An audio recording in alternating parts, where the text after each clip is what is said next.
समाचार 4 में आपका स्वागत है। मैं हूं डॉक्टर गौतम पांडे। दोस्तों, वीडियो को लाइक, शेयर और चैनल को सब्सक्राइब करें। आज के मुख्य खबरों में IRCTC घोटाला में लालू परिवार को झटका, बिहार चुनाव में सीट बंटवारा और सियासी हलचल, CICA फोरम में भारत को मिला अजरबैजान का समर्थन और कर्नाटक में RSS पर बैन की मांग से गरमाई सियासत। अब खबरें विस्तार से। बिहार विधानसभा चुनाव के दौरान दिल्ली की राउज एवेन्यू कोर्ट ने IRCTC घोटाले में RJD सुप्रीमो लालू प्रसाद यादव, उनकी पत्नी राबड़ी देवी और बेटे तेजस्वी यादव के खिलाफ आरोप तय किए हैं। यह मामला 2004-09 के दौरान रेल मंत्री रहते हुए IRCTC होटल और की टेंडर प्रक्रिया में धांधली कर एक निजी कंपनी को सौंपने और बदले में लालू परिवार को बेहद कम कीमत पर जमीन मिलने से जुड़ा है। CBI की जांच में सामने आया कि टेंडर की प्रक्रिया में लालू यादव ने हस्तक्षेप किया और परिवार को इसका सीधा लाभ मिला। अदालत ने IPC की धारा 420, 120B व प्रिवेंशन ऑफ करप्शन एक्ट के तहत गंभीर आरोप तय किए हैं। लालू यादव, राबड़ी देवी और तेजस्वी यादव समेत 16 लोगों को आरोपी बनाया गया है, जिसका ट्रायल अब चलेगा। लालू यादव ने अदालत में आरोपों से इनकार किया और कहा कि वे मुकदमे का कानूनी रूप से सामना करेंगे। यह मामला बिहार चुनाव के माहौल में राजनीतिक तौर पर भी महत्वपूर्ण माना जा रहा है। बिहार विधानसभा चुनाव 2025 से पहले राज्य की राजनीति में सीट बंटवारे को लेकर तेज हलचल है। राष्ट्रीय जनतांत्रिक गठबंधन ने सीटों का फॉर्मूला तय कर लिया है। 243 सीटों में से भारतीय जनता पार्टी और जनता दल यूनाइटेड दोनों 101 सीटों पर चुनाव लड़ेंगे, जो गठबंधन में शक्ति संतुलन का एक स्पष्ट संकेत है। वहीं चिराग पासवान की लोक जनशक्ति पार्टी को 29 सीटें मिली है, जिससे वह गठबंधन की तीसरी सबसे बड़ी पार्टी बन गई है। जीतन राम मांझी की हम और उपेंद्र कुशवाहा की रालोमो को 6 सीटें दी गई है। हालांकि मांझी और कुशवाहा ने सीटों की कम संख्या पर नाखुशी जताई है, लेकिन गठबंधन की मजबूरी के चलते उन्होंने इसे स्वीकार कर लिया है। चिराग पासवान को मिली अधिक सीटें बीजेपी की नई दलित रणनीति का हिस्सा मानी जा रही है। इंडी अलायंस में अभी भी सीट बंटवारे को लेकर गतिरोध बना हुआ है। RJD नेता तेजस्वी यादव ने कांग्रेस नेता राहुल गांधी से दिल्ली में मुलाकात की है, ताकि सीटों के बंटवारे पर अंतिम मुहर लगाई जा सके। कांग्रेस कथित तौर पर 60 सीटों पर अपने उम्मीदवारों के नाम पर विचार कर रही है, जो RJD के साथ एक बड़ी खींचतान का विषय है। VIP प्रमुख मुकेश सहनी की नाराजगी भी महागठबंधन के लिए एक चुनौती बनी हुई है।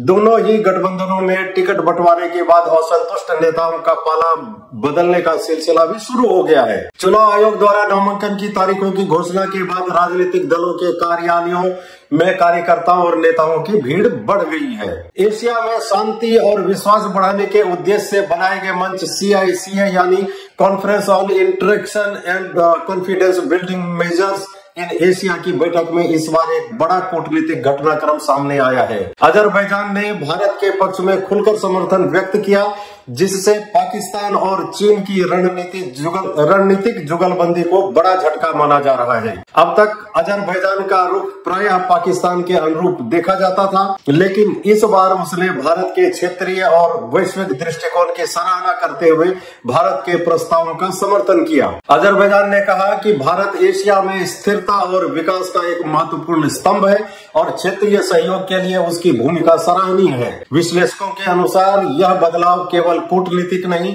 बल्कि भू राजनीतिक समीकरणों में बदलाव का संकेत है। भारत और अजरबैजान के बीच हाल के वर्षों में ऊर्जा, व्यापार और सांस्कृतिक संबंधों में निरंतर वृद्धि देखी गई है। पाकिस्तान और चीन की ओर से इस रुख पर चुप्पी बरती गई है, जबकि भारतीय विदेश मंत्रालय ने इसे भारत की कूटनीति की सफलता बताया है।